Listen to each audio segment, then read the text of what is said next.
ఓయ్ నేస్తమా, మీరు చూసేది ఆర్ఆర్ ఇన్వేటివ్స్. ఆర్ఆర్ ఇన్వేటివ్స్కి స్వాగతం. నేను మీ రవళి. మనం ఈరోజు పిండి దీపాలు నేర్చుకుందాం. పూజలకి పిండి దీపాలు చేస్తారు కదా, అవి చాలామందికి ఎలా చేయాలో తెలియట్లేదు. ముందుగా ఒక పాత్రలో వాటర్ని తీసుకుని గ్యాస్ మీద పెట్టి గ్యాస్ వెలిగించాలి.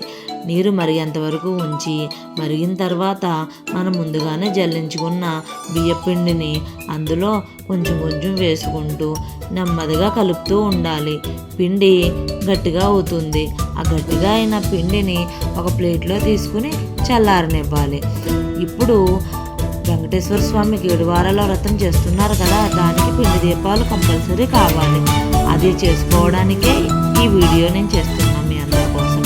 పిండి ఇలా గట్టిగా ఒత్తుకున్న తర్వాత దానిని మనకి 7 దీపాలు వచ్చేలాగా 7 చిన్న చిన్న ఉండల్లా చేసుకోవాలి. అలా చేసుకున్న దానిని మన బొటన వేలితోటి నెమ్మదిగా ఒత్తుకుంటూ దీపపు షేపు వచ్చే వరకు రెడీ చేసుకోవాలి.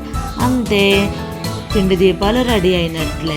దానిని మనం ఒత్తి వేసుకుని కింద మట్టి ప్రమిదలో పెట్టుకుంటే వెలిగించుకోవడానికి రెడీ అవుతుంది. Thank you for watching. Like and share, subscribe. మీకు ఇలాంటి వీడియోలు ఎన్నో అందజేస్తూ ఉంటాను. చూస్తూనే ఉండండి మరి ఆర్ఆర్ ఇన్వేటివ్స్.